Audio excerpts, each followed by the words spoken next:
Südöstlich von Bremen liegt die Grafschaft Hoya. Die dortigen Verkehrsbetriebe betreiben regen Güterverkehr auf der Verbindungsstrecke der Hauptlinien nach Münster und Hannover. In Bruchhausen-Vilsen zweigt die Museumsbahn nach Asendorf ab. Jeden ersten und dritten Sonntag im Monat bringt der Kafkicker auf dieser Verbindungsstrecke auch Ausflugsgäste an die älteste Museumseisenbahn Deutschlands.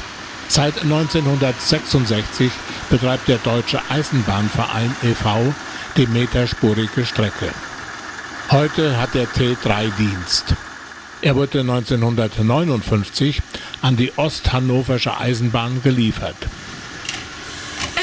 Von 1977 bis 2000 war er in Norditalien beheimatet. Nach Rückkauf und verschiedenen Stationen ist er seit 2007 nun als Kafkicker hier unterwegs.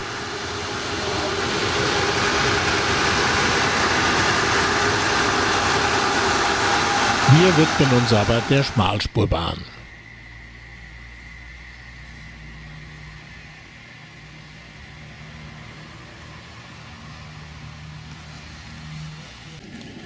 Ein typischer Güterzug mit Personenbeförderung wird bereitgestellt.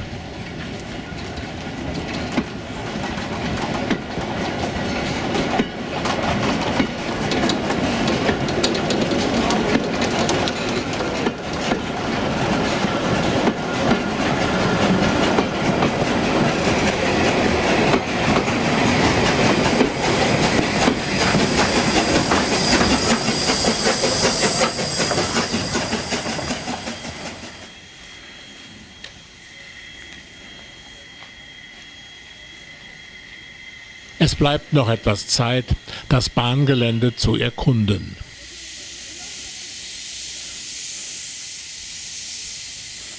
Die Strecke wurde im Jahr 1900 eröffnet.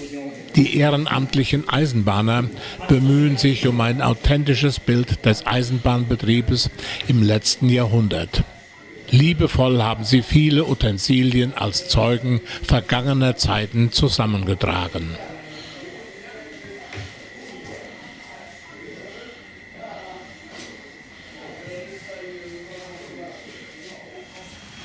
In der Betriebswerkstatt warten die Schätze aus 120 Jahren Eisenbahngeschichte auf Wartung und Aufarbeitung. Hier eine Auswahl.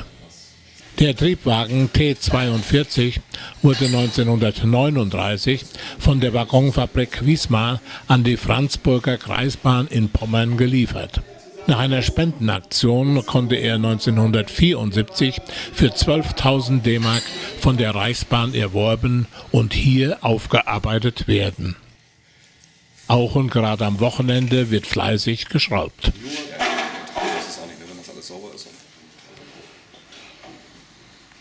Hinten die Rangierlok V1 von der Rendsburger Hafenbahn. Die V29 wurde 1952 von Jungenthal aus unserer Heimat an die DB geliefert. Der als Schweineschnäuzchen bekannt gewordene Wismarer Schienenbus trägt in Bruchhausen die Nummer T41. Der Hermann, hier im Hintergrund, kam als zweite Dampflokomotive der Museumseisenbahn 1968 betriebsunfähig von der stillgelegten Kreis-Altenaer Eisenbahn nach Bruchhausen-Vilsen und wurde bei der Firma Jung aufgearbeitet. Auch die Spreewald wurde in unserer Heimat gebaut für eine Kleinbahn in Ostpreußen, kam nach Kriegsende in den Spreewald und 1970 schließlich hierher. Die Hoya wurde im Jahre 1900 bei der Kleinbahn Hoya-Süke-Asendorf fabrikneu in Dienst gestellt.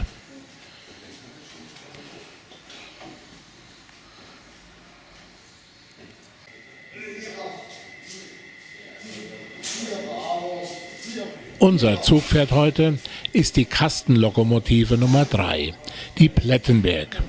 Eine typische Trambahnlok mit verkleidetem Fahrwerk zur Verhütung von Unfällen im Straßenverkehr. Wie der Name erahnen lässt, wurde sie 1927 an die Plettenberger Straßenbahn AG geliefert. Der Zug für euch, wer so weit? Zugpersonen zum Neuhausen ausschließen und Vorsicht, meine Abfahrt! Nach vorne versteckt er sich.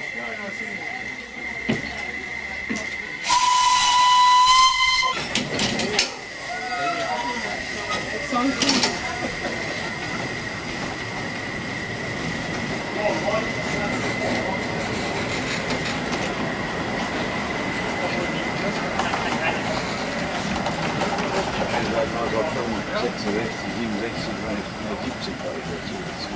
Und nicht zuletzt, zuerst. Also die Filme. Aber wenn ich versuche, dann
Ihre Fahrkarte bitte.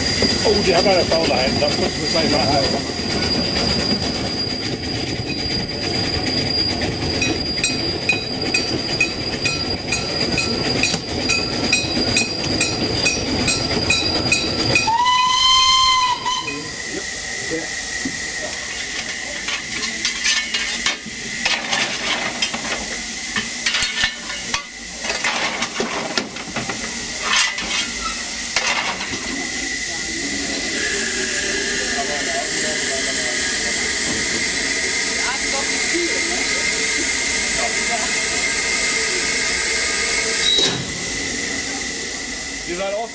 In Vilsenort muss noch einmal richtig nachgeheizt werden, denn jetzt geht es steil bergauf.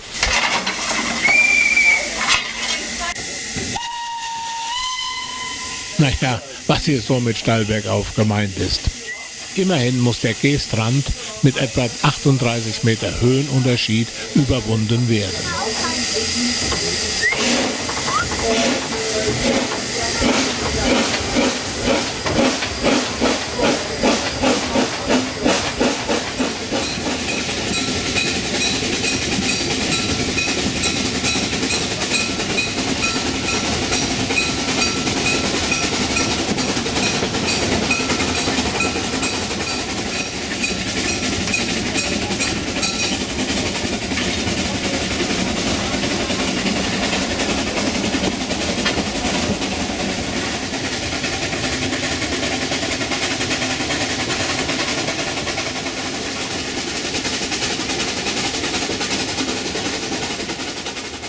Zu Pfingsten, beim traditionellen Pfingstsingen, sind die Bänke im Vilser Holz voll besetzt.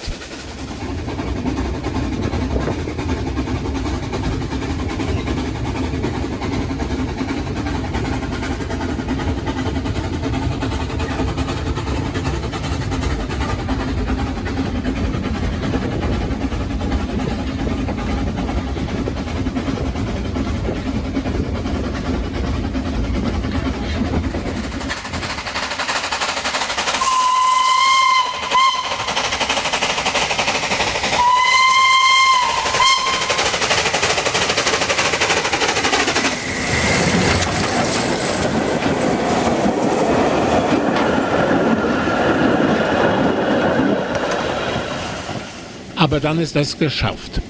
Die Strecke verläuft nun parallel zur B6.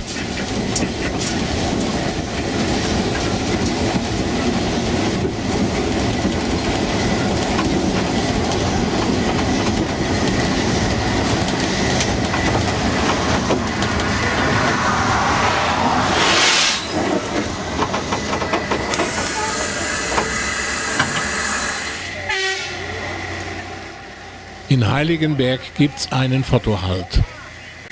Ich finde das halt so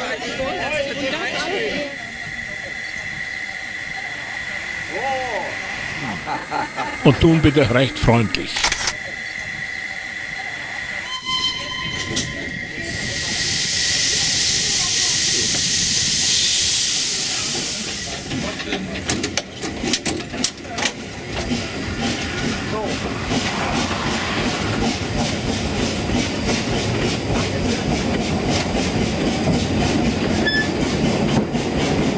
So, und jetzt fängt das an. Wir sind am Ortsrand, jetzt wird gewimmelt.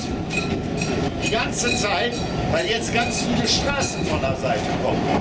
Und wir pfeifen auch.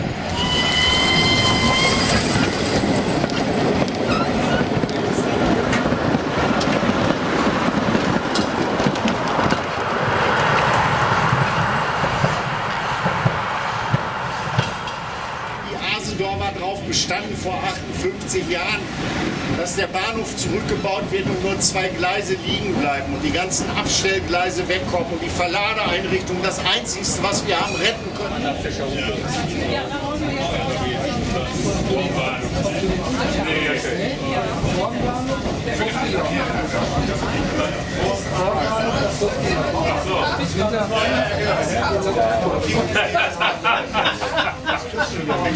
Ich kenne ihn nicht.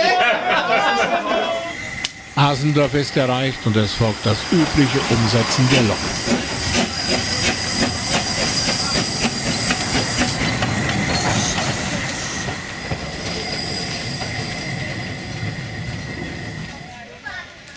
Willst du gucken?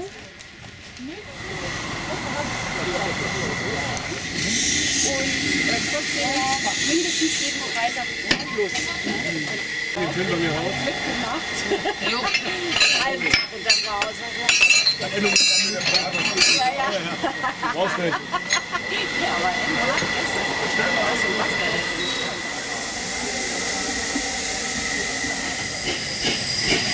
es. Die wollen doch die Güterbahn arrangieren.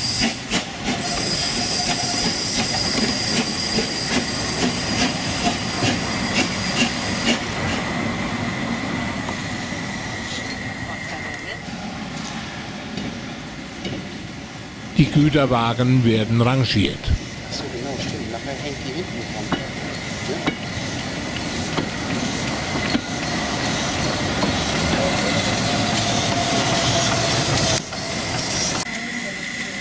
Vielen Dank. Gerne, bitte, wir danken auch. Das Personal hat sich eine Stärkung verdient. Ist ja alles hergekommen.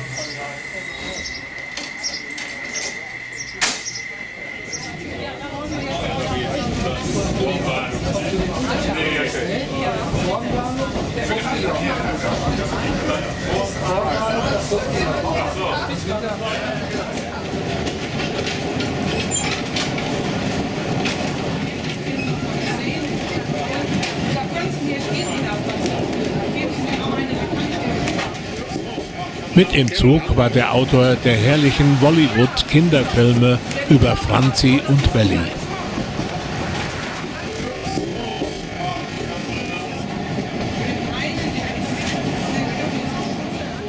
In Heiligenberg erklärt der Zugbegleiter einiges über den Bahnbetrieb früherer Zeiten. So, Sie müssen sich immer vorstellen, wenn Sie um 1900 mit einem Zug der Kleinbahn gefahren wären, hätte der in der Regel nicht so ausgesehen wie der Zug, mit dem wir heute fahren. Das wäre ein Sonntagsausflugszug, ein Sonderzug gewesen. Der Regelzug war ein Güterzug mit Personenbeförderung. Das heißt, unser Zug hätte 10 Güterwagen gehabt und einen Personenwagen. Und das, was wir jetzt hier machen, meine Kollegen fangen schon mal an, passierte auf jedem Bahnhof. Das heißt, die lösen jetzt da einmal die Bremsanlage und dann, übrigens für alle Nicht-Eisenbahner, man kann relativ einfach immer erkennen, bin ich bei der Schmalspur oder bei der Regelspur, also bei der normalen Eisenbahn, bei der großen. Weil bei uns müssen 2 Haken gelöst werden und in der Mitte ist nur ein Puffer. Die große Eisenbahn ist genau umgedreht. Die hat links und rechts einen Puffer und hat in der Mitte einen Haken. Ihr könnt anfangen, ihr dürft fahren. Also wir bringen jetzt Güterwagen aufs Nachbargleis, weil da Kunstdünger drin ist und der wird im Güterschuppen des Landhandels entladen. So, und jetzt müssen Sie sich vorstellen, so viel Fantasie haben wir ja, da drüben stehen schon 2 beladene Güterwagen, die mit müssten. Und unser Bahnhof war ja immer so sparsam mit Gleisen eingerichtet, wie er jetzt ist. Das heißt also, wir werden jetzt rausgefahren mit dem Waggon, mit dem Kunstdünger drin, hätten die beiden vollgeladenen Wagen angehängt, werden wieder rausgefahren, hätten die beiden vollgeladenen Güterwaggons angehängt und wären dann wieder zurückgefahren und hätten den Kunstdüngerwagen dahin gefahren. Jetzt fahren wir nur den Kunstdüngerwagen. Alternativlos.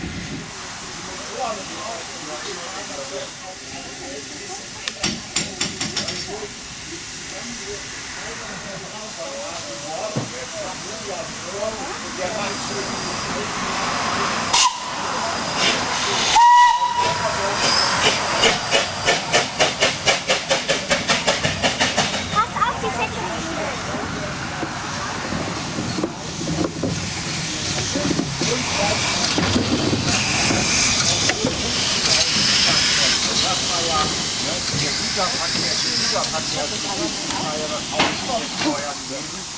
Dass die Kleinen wieder losfahren, weil wir ja gleich den Berg runter müssen. Ne? 12 Promille oder was das war, ne?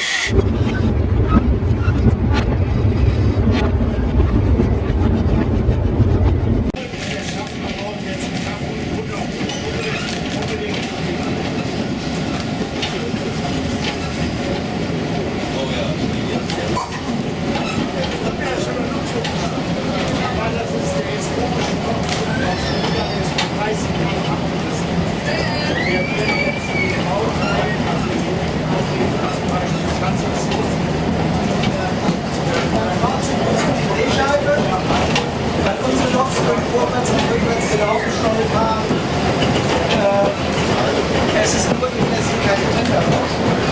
Wenn Sie danach die unterschiedliche Geschwindigkeit, dann müssen Sie die Lok drehen. Haben wir nicht, und dann das ja alles auf der Lok drauf. So, aber gut zu werden, genau dafür, weil wir jetzt nämlich einen zweiständigen Lokschwung bauen, der früher auch schon mal da gewesen ist. Und über diese Drehscheibe kommt man dann in den Schwung. Wenn Sie nach oben gucken, wie hoch das gebaut ist. Bruchhausen-Vilsen ist wieder erreicht. Eine interessante Fahrt in die Vergangenheit geht allmählich zu Ende. Gänge haben. Lieber zu Ende, hier bitte alles aussteigen!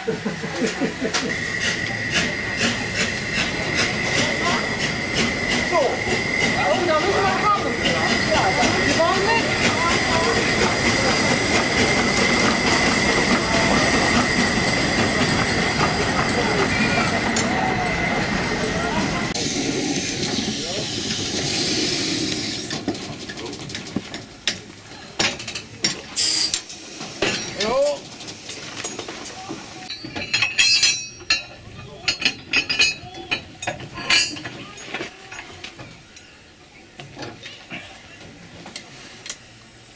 Luft ist dran. Eine Lampe mit.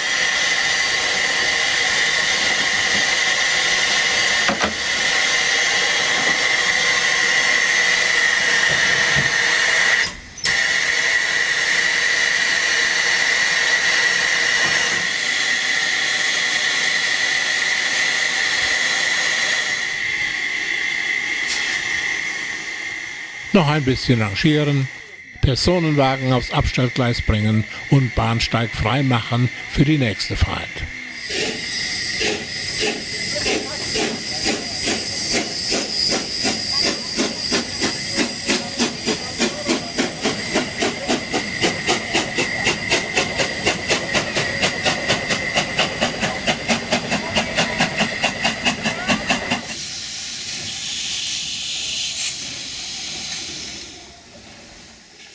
Wasser fassen und das Spiel beginnt von neuem.